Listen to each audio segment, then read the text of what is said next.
అణుబెదిరింపుల్ని భారతదేశం పట్టించుకోకపోగా అవతల వాళ్ళకే సుస్సు కారేలా చేస్తన్న విషయం బయటపడింది.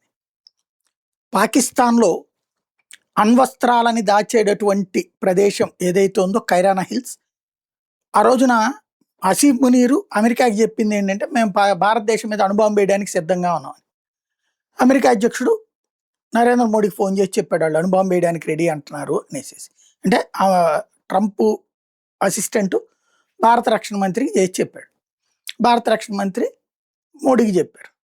దెన్ మన యాక్షన్ ప్లాన్ బి కొట్టండి అన్నాడు. వెంటనే మన సైన్యం వాళ్ళకి సంబంధించినటువంటి కైరానా హిల్స్ ముక్కు మూతి రెండిటి కొట్టారు.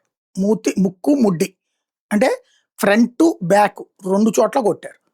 అంటే అణుబాంబు బయటికి తీయడానికి వీల్లేకుండా పేల్చి అవతల పడేసి, అలాగని టోటల్గా అసలు అణుబాంబులనే లేపేయచ్చు. లేపితే పెను విధ్వంసం జరిగి పాకిస్తాన్ బూడిదైపోతుంది.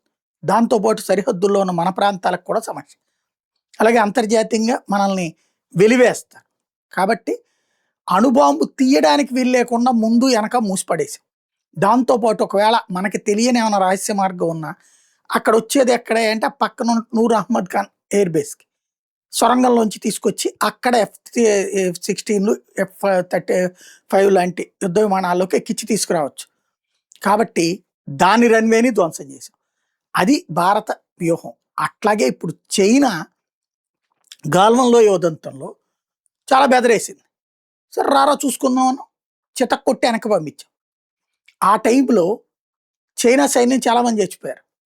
అధికారిక లెక్కల్లో 40-50 మంది, అనధికారికంగా దాదాపు 300-400 మంది.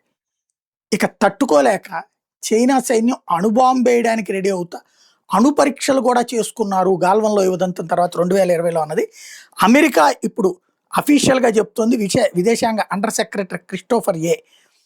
భారత్ చైనా సరిహద్దులను గల్వాన్లో ఘర్షణ జరిగిన కొద్ది రోజుల తర్వాత ఈ అణు పరీక్షలు నిర్వహించారు అన్నటువంటిది స్పష్టం చేసింది. అంటే అంత భయపడ్డారు మన దెబ్బకి అన్నది స్పష్టంగా కనబడుతుంది.